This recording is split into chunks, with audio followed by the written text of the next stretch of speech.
नमस्कार साथियों, मैं Rajulal Dange veterinary study YouTube channel से आप सभी का एक और अपने इस नए वीडियो में स्वागत करता हूं। साथियों, आज हम बात करेंगे वेटरनरी गायनेकोलॉजी सब्जेक्ट की। एचएडीपी जिनका कोर्स चल रहा है सेकेंड ईयर वाले, उनके लिए एग्जाम के लिए बहुत ही इम्पोर्टेंट आज के जो पॉइंट्स है वो बहुत ज़रूरी हैं।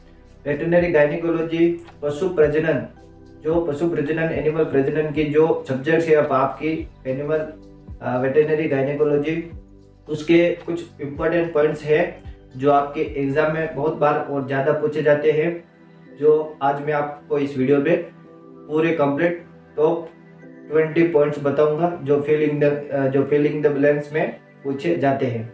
और कई सारे जो है उसमें से पिछले पेपर में भी रिपीट बार बार पूछे गए हैं। तो साथियों, वीडियो के अंत तक बने रहिए। चैनल पर नए हो तो चैनल को सब्सक्राइब कर लीजिए और नोटिफिकेशन वाला जो आइकन है उसको ऑल करके ऑन कर देवे। और अपने वेटरनरी स्टडी जो फेसबुक पेज है उसको भी ज्वाइन कर देवे। वहाँ पर भी आपको वेटरनरी से संबंधित हर तरह की इंफॉर्मेशन और जो ऑनलाइन क्लासें हैं मेडिसिन के बारे में और ट्रीटमेंट के बारे में हर तरह की जानकारी वहाँ पर भी मिलती रहती है। तो साथियों, चलिए शुरू करते हैं अपने वीडियो को। अंत तक बने रहिए और टॉप 20 गायनेकोलॉजी सब्जेक्ट के ये पॉइंट देखिए। तो साथियों, आप सभी के लिए top 20 fill in the blanks रिक्त स्थान वाले कुछ क्वेश्चंस है, वन लाइनर, जो एग्जाम में बहुत बार पूछे जाते हैं और कई क्वेश्चन जो है रिपीट भी पूछे जाते हैं। और इसके अलावा जो वेटरनरी के अन्य एग्ज़ाम होते हैं उनके लिए भी बहुत इम्पोर्टेंट है। तो साथियों, वीडियो को अच्छा लगे तो एक कमेंट जरूर कर देना और शेयर जरूर कर देवे। गायनेकोलॉजी फर्स्ट अपना पॉइंट है कि गाय में ताव आने के 12 से 24 घंटे बाद डिम्बक्षरण होता है। यानी कि जो आपका मेन पॉइंट क्या है इसमें, 12 से 24 घंटे, यानी कि गाय में ताव आने के कितने घंटे बाद डिम्बक्षरण यानी कि ओवुलेशन होता है। जो ओवम जो होते हैं वो बाहर निकलते हैं अंडाणु से, तो वो है 12 से 24 घंटे बाद। इसीलिए जो भी गाय हीट पे सुबह आती है उसको शाम को यही करते हैं, जो शाम को आती है उसको सुबह यही करते हैं, इस प्रकार से। सेकंड है कि सांड में एक बार के स्खलन में वीर की मात्रा कितनी ml होती है, तो वो होती है 5 से 8 ml। यानी कि एक बार जो माउंट करता है तो उस समय जो है उसके वीर की जो मात्रा होती है वो 5 से 8 ml होती है सांड बुल में। तीसरा पॉइंट है कि वीर के परीक्षण में उपयोग में आने वाले द्रवित नत्रजन का तापमान कितना होता है। यानी कि जो वीर जो होता है सीमन, उसको परीक्षण यानी कि उसको सेव रखने के लिए लंबे समय तक जो लिक्विड जो काम में लेते हैं नाइट्रोजन, उसका तापमान कितना होता है, तो -196 डिग्री सेल्सियस। बहुत ही इम्पोर्टेंट है ये पॉइंट। चौथा पॉइंट है कि the corpus luteum is source of progesterone hormone during pregnancy. यानी कि प्रेगनेंसी के समय सबसे ज़्यादा मात्रा किसकी रहती है कार्पस ल्यूटियम के लिए, तो वो प्रोजेस्टेरोन की रहती है। प्रोजेस्टेरोन जो है कार्पस ल्यूटियम को बनाए रखता है प्रेगनेंसी के दौरान।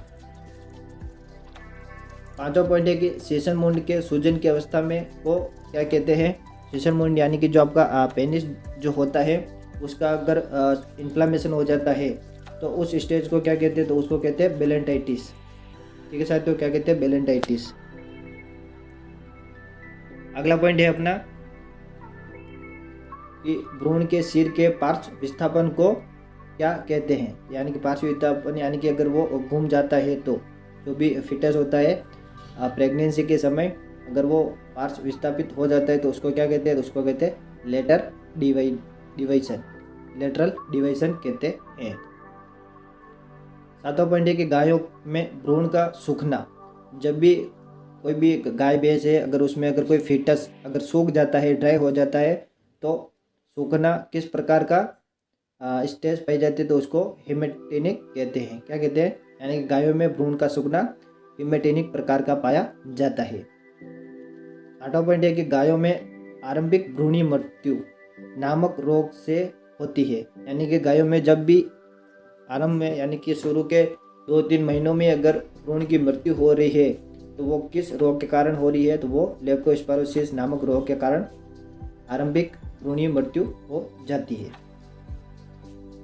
9वां पॉइंट है कि LH नामक अंतःस्रावन की कमी से लंबित डिम्बक्षरण यानी कि लेट ओवुलेशन होता है। यानी कि लेट ओवुलेशन किसके स्रावन की कमी के कारण होता है? तो LH ल्यूटेनाइजिंग हार्मोन की कमी के कारण जो है लेट ओवुलेशन होता है, लंबित डिम्बक्षरण होता है पशुओं में। 10वां पॉइंट है कि गर्भाशय में मवाद के इकट्ठा होने को क्या कहते हैं? ये बहुत ही इंपॉर्टेंट है, जो फील्ड में बहुत ही ज़्यादा होता है, तो उसको कहते हैं पायोमेट्रा। क्या कहते हैं? पायोमेट्रा। यानी कि गर्भाशय में अगर कोई मवाद इकट्ठा हो रही है, पस पड़ गई है, तो उसको हम पायोमेट्रा कहते हैं। अगला पॉइंट है 11वां कि फुल फॉर्म ऑफ GnRH। ये बहुत ही इंपॉर्टेंट है, जो GnRH होता है उसकी फुल फॉर्म क्या होती है? Gonadotropin releasing hormone. कई बार फुल फॉर्म्स भी पूछी जाती है एग्जाम में, तो इसकी है GnRH गोनेडोट्रोपिन रिलीजिंग हार्मोन। एक साथ फुल फॉर्म्स जितनी भी है वेटरनरी की इंपॉर्टेंट, उसकी वीडियो अलग से बना रखी है, जो LH ऑनलाइन क्लासेस करके उसकी प्लेलिस्ट में होगी, वहाँ पर जाकर आप विजिट कर सकते हो। 12वां पॉइंट है कि volume of French mini straw. जो सीमन स्ट्रा जो होती है, उसमें से जो फ्रेंच मिनी जो स्ट्रा होती है, उसमें सीमन की वॉल्यूम यानी कि वैल्यू कितनी होती है? तो कितने ml में होती है? 0.25 ml में सीमन होता है फ्रेंच मिनी स्ट्रॉ में।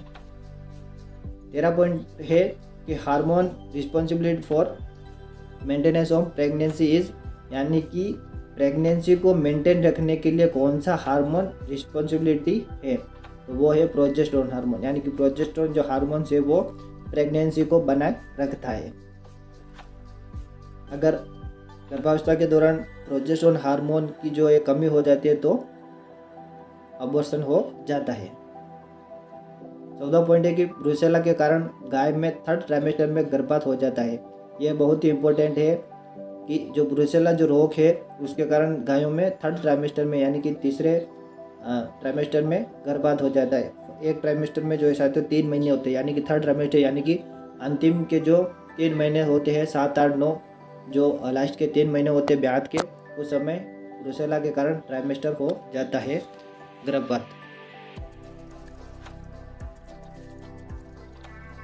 अगला पॉइंट है साथियों अपना कि गोबलेट। जो गोबलेट जो होते हैं वो किस में रखे जाते हैं? जैसे कि जो LN2 जार जो होता है, लिक्विड नाइट्रोजन गैस वाला जो जार होता है, उसमें साथियों जो गोबलेट्स जो होते हैं जिसमें सीमन स्ट्रॉ पड़ी रहती हैं, वो कैनिस्टर में होते हैं। कैनिस्टर जो अपने दूध लेने का जो कैन होता है उस टाइप के होते हैं, लीटर जिसको हम बोलते हैं, वो कैनिस्टर होते हैं। उसमें गोबलेट्स रखे होते हैं प्लास्टिक के, जिसमें सीमन स्ट्रॉ रहती है। 16 पॉइंट है कि वीर्य के संरक्षण में उपयोग में आने वाली द्रवित N2 का तापमान, ये रिपीट हुआ देखिए साथियों, क्वेश्चन वापस -196 डिग्री होता है। ये कई बार LSA के एग्ज़ाम में भी पूछा जाता है, और वेटरनरी के जो अदर एग्ज़ाम होते हैं उसमें भी कई बार ये क्वेश्चन पूछा जाता है। -196 डिग्री वाला ये लिक्विड नाइट्रोजन गैस का तापमान होता है। 17वां पॉइंट है कि बच्चे का बाहर आना प्रसव की कौन सी अवस्था या स्टेज में होता है? जो पार्चुरेशन के समय जो बच्चा बाहर आता है प्रसव की, वो दूसरी सेकंड अवस्था होती है या फिर स्टेज होती है जिसमें बच्चा बाहर आता है। तो ध्यान रखना है कि प्रसव की 3 अवस्थाएं होती है। फर्स्ट में वाटर बैग निकलता है, सेकंड में बच्चा, और थर्ड में प्लेसेंटा का निकलना। इस प्रकार से 3 अवस्थाएं होती है। 18वां पॉइंट है कि थनों के अस्थायी दूध उतारना या डोकी करना इस जानवर में ताव के लक्षण को दर्शाता है। यानी कि अस्थायी दूध उतारना यानी कि दूध पूर्ण रूप से थन में नहीं उतारता है और पूंछ को मतलब कि ऊपर उठाता है, तो वो भैंस में दिखाई देता है। ठीक है साथियों, क्या थनों में अस्थायी दूध उतारना या डोके करना भैंस जानवर में ताव के लक्षण को दिखाता है, यानी कि हीट के लक्षण को। 19वां पॉइंट है अपना कि फॉलिकल्स के विकास के लिए कौन सा हार्मोन उत्तरदायी होता है? जो फॉलिकल्स होते हैं उनके विकास के लिए, डेवलपमेंट के लिए साथियों FSH हार्मोन उत्तरदायी होता है, फॉलिकल स्टिमुलेटिंग हार्मोन्स। ये भी बहुत इंपॉर्टेंट पॉइंट है। 20वां पॉइंट है कि inflammation of glands penis is called balanitis. ये पहले भी आया हुआ है साथियों, आपने देखा था। तो जो ग्लैंड्स पेनिस की जो इन्फ्लामेशन होती है सेशन माउंट की, उसको क्या कहते हैं? तो उसको कहते हैं बेलेंटाइटिस। ठीक है साथियों, इस प्रकार से अपने ये टॉप 20 पॉइंट्स मैंने आपको बताए हैं इस वीडियो में। नेक्स्ट वीडियो में मैं जो है आपको और इम्पोर्टेंट जो अपने पॉइंट है वेटरनरी के गायनिकोलॉजी सब्जेक्ट्स के और अदर सब्जेक्ट्स के, वो मैं आपको समय समय पर बताता रहूँगा। आपके एग्ज़ाम के लिए बहुत ही इम्पोर्टेंट साबित होंगे। तो साथियों, आशा है कि आपको हमारी ये वीडियो अच्छी लगी हो, तो लाइक कमेंट एंड एक शेयर जरूर कर देना। मिलेंगे नेक्स्ट वीडियो में अच्छे टॉपिक्स के साथ में। तब तक के लिए धन्यवाद एंड थैंक्स फॉर वॉचिंग।